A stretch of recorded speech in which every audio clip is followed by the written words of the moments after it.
Hindi ko talaga matake, Alice. Ano ba nangyari? Si Manuel at si Noah.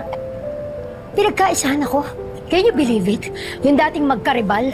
Ngayon nag-joint forces laban sa akin. Ano ba kasi pinagagawa mo? Sinamayan ko na naman si Manuel. Kulit mo naman kasi, Fred eh. Tinataboy ka na ng asawa mo. Ikaw, lapit ka pa rin ng lapit. Hindi ako pwedeng huminto. Baka mamaya, maligat lang ako. Mawala na ako sa buhay ni Manuel.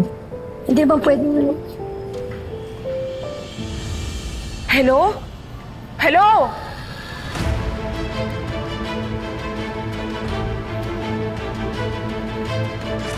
Sandali! Sandali!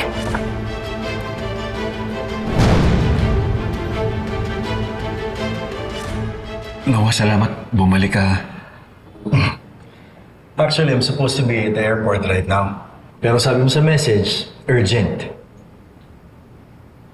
So, may nangyari ba? May bad news ba na pinagit si Dr. Junella? Wala naman. Gusto ko lang kasi na pagising ni Velma, nandito ka. Bakit? Ikaw yung hinanap ni Velma pagising niya kanina.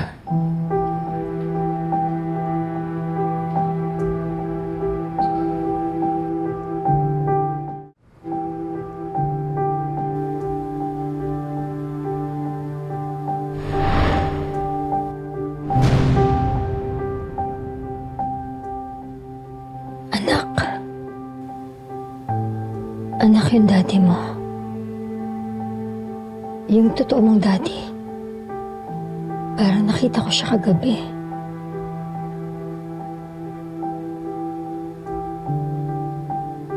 Jojo, ikaw nga ba yun?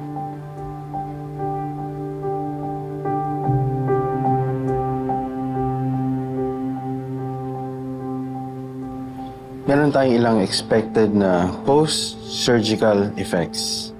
You will experience motor coordination issues, lalong-lalo sa hands and feet. Normal lang din na merong slurs or slow speech. We will assess her more once she's wide awake. Doc,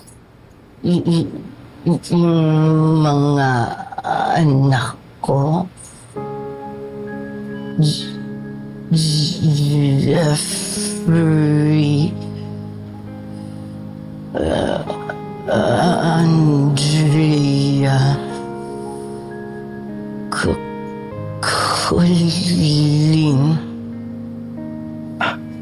Manuel, naaalala niya mga anak mo. Salamat sa Diyos. Nova? Velma? Nandito ako. Nova? Salamat. Di mo ako